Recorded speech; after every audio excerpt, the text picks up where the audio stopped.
So here's the thing with homemade meals.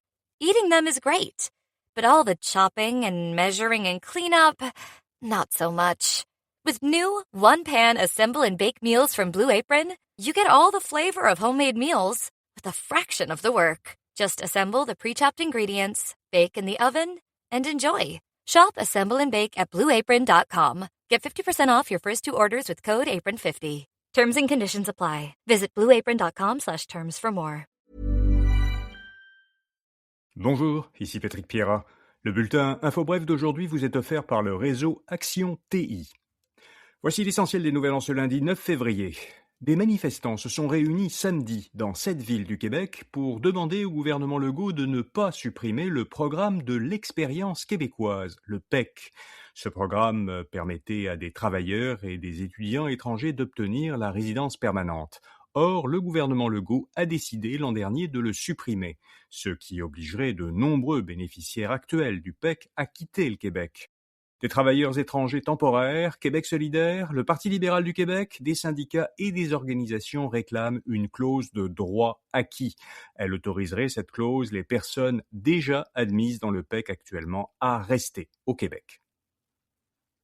La ministre fédérale des Affaires étrangères, Anita Anand, a inauguré le premier consulat du Canada au Groenland.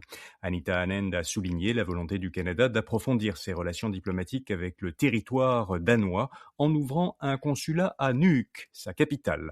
Après des menaces d'annexion du territoire par les États-Unis, l'ouverture de ce consulat montre que le Canada se tiendra aux côtés du Groenland, a soutenu Anand. Le gouvernement fédéral souhaite par ailleurs renforcer sa coopération et ses relations commerciales avec le Groenland dans plusieurs domaines, dont l'exploitation minière et les énergies propres. Au Japon, la première ministre devrait largement remporter son pari électoral. Le parti de la première ministre japonaise ultra-conservatrice, Sanae Takaichi, était hier en voie d'obtenir la majorité absolue à la Chambre des représentants du Japon. Les résultats officiels devraient être connus aujourd'hui. Sanae Takaichi était devenue en octobre la première femme à diriger le gouvernement japonais. Son prédécesseur avait démissionné à la suite de mauvais résultats aux élections de 2024.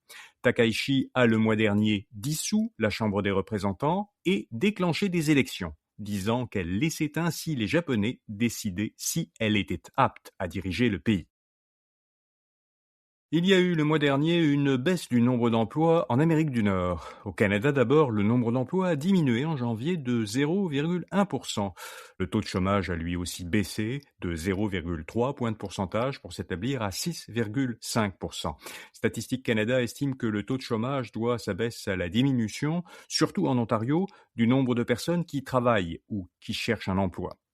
Et puis aux États-Unis, la firme américaine Challenger Gray & Christmas estime que les entreprises américaines ont supprimé plus de 100 000 postes en janvier. Ce serait la diminution du nombre d'emplois la plus importante pour un mois de janvier depuis 2009. Un mot maintenant de notre commanditaire. Votre organisation a mené un projet en technologie de l'information dont elle est fière. Depuis 39 éditions, les Octas soulignent l'excellence, l'innovation et le savoir-faire des équipes qui transforment le Québec grâce au TI. C'est l'occasion de faire rayonner vos réalisations et de les faire connaître par l'industrie. Déposez votre candidature d'ici le 20 mars 2026. Suivez le lien dans la description de cet épisode.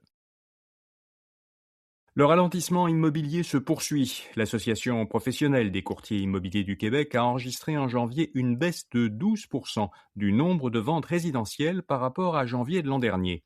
C'est le 3e mois consécutif que l'association enregistre une diminution sur un an du nombre de ventes. Le prix médian des maisons demeure en hausse sur un an, mais il a légèrement baissé par rapport à décembre dans l'ensemble du Québec. L'Association des courtiers considère que le marché reste à l'avantage des vendeurs, surtout à Québec, parce que le nombre de logements mis en vente ne suffit pas à la demande. Canadian Tire a été condamné pour publicité mensongère. L'Office de la protection du consommateur reprochait aux détaillants canadiens d'avoir pris pour référence de faux prix courants pour exagérer les rabais qu'ils proposaient sur certains produits. L'enquête de l'Office a démontré que les produits n'étaient en réalité vendus au prix de référence utilisé pour calculer les rabais que dans une très faible proportion des cas. Dans les autres cas, le rabais réel était moindre que celui annoncé. Canadian Tire a plaidé coupable et aura 12 mois pour régler des amendes d'un montant total de presque 1,3 million de dollars. Les entreprises technologiques américaines se préparent à investir des sommes sans précédent. L'agence Bloomberg a calculé que les 4 plus grandes entreprises technologiques américaines, Alphabet, donc Google, Amazon, Meta et Microsoft, prévoient d'investir cette année un total de 650 milliards de dollars américains. Cette somme doit surtout servir à construire de nouveaux centres de données requis pour développer et exploiter l'intelligence artificielle. Les investissements prévus sont de 60% supérieurs cette année à ceux de l'an dernier. Ils représentent pour une seule année le triple de ce que les 4 entreprises ont investi au cours des 3 dernières années. Et puis une Québécoise a remporté la première médaille du Canada aux Jeux Olympiques de Milan-Cortina. Valérie Maltais a décroché le bronze lors de l'épreuve féminine du 3000 mètres. Originaire de Saguenay, la patineuse de vitesse avait précédemment remporté 2 médailles olympiques. L'argent au relais 3000 mètres féminin en 2014 à Sotchi et l'or en poursuite par équipe en 2022 à Pékin. Par ailleurs, Lindsey Vonn, une skieuse américaine qui participait à ses 5e Jeux Olympiques, s'est fracturé hier la jambe gauche en chutant. Elle avait choisi de participer à une épreuve de descente malgré une importante blessure. Voilà, vous savez l'essentiel. Bonne journée et à demain matin.